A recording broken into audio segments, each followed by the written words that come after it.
म जहिले पनि के भन्ने गर्छु भन्दाखेरि चाहिँ यो स्पेसली साउथ मुभीहरूमा चाहिँ आफ्नो रिलिजन जुन हिन्दुइजम छ त्यसलाई चाहिँ इन्टरनेसनल मार्केटमा एज अ मुभीको थ्रु भनौँ न यस्तो राम्रो तरिकाले प्रेजेन्ट गरेको हुन्छ कि यिनीहरूले त्यो चाहिँ मलाई एकदम सही लाग्छ क्या। किनभने म पनि एउटा हिन्दू हो, खासमा त यो जात धर्म कुनै यो व्यक्ति विशेषले होइन त्यो कुरालाई लिएर डिस्क्रिमिनेटहरू यताउता भएकोहरू चाहिँ मलाई मन पर्दैन। सबै एउटै हो, जुनसुकै रिलिजन भए पनि त्यो पोइन्ट एउटै हो है। अनि यो साउथ इन्डियन मुभीहरूमा चाहिँ जुन तरिकाले हिन्दुइजमलाई प्रेजेन्ट गरेको छ मुभीको थ्रुबाट यो चाहिँ एकदमै राम्रो लाग्छ क्या मलाई। Okay let's see. 2.5 किलोको हातले यति लामो यो के हो यो? ओ फ्यान रहेछ, झुन्डाउनेवाला फ्यान।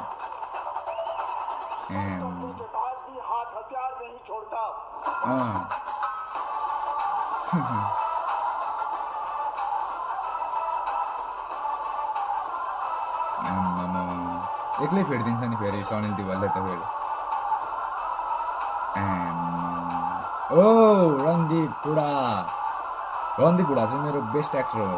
अनरेटेड छ होला बलिउडमा सायदै हो, तर पनि मलाई चाहिँ A1 लाग्छ क्या उसको मुभी अनि उसको एक्टिङ। अप्रिल 2025। ओके, अब हामी के हेर्छौँ? ट्रेलर हेर्छौँ। Hey.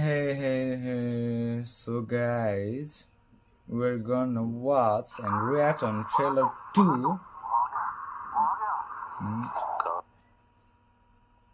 Yeah, trailer 3 hours ago release भएको रहेछ।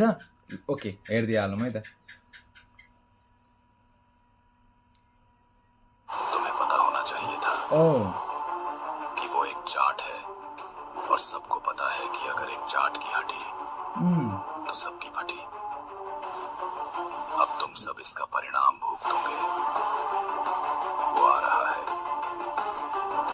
और हम सबको वो चुन चुन के और ढूंढ ढूंढ के कुत्तों की मौत मार रहा है। किसी को मेन एक्टर चाहिँ सनी देओल रहेछ नि त, यो एजमा आएर पनि as a lead actor hero है। अब हम एक ही काम कर सकते हैं। खतरा हो, भेटरन बुढो पनि। या तो 2.5 किलोको हातवाला बुढो पनि खतरै हो।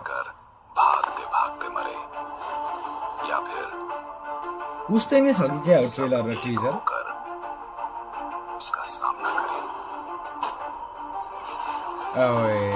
भाइलेन्स पनि अति नै रहेछ नि त।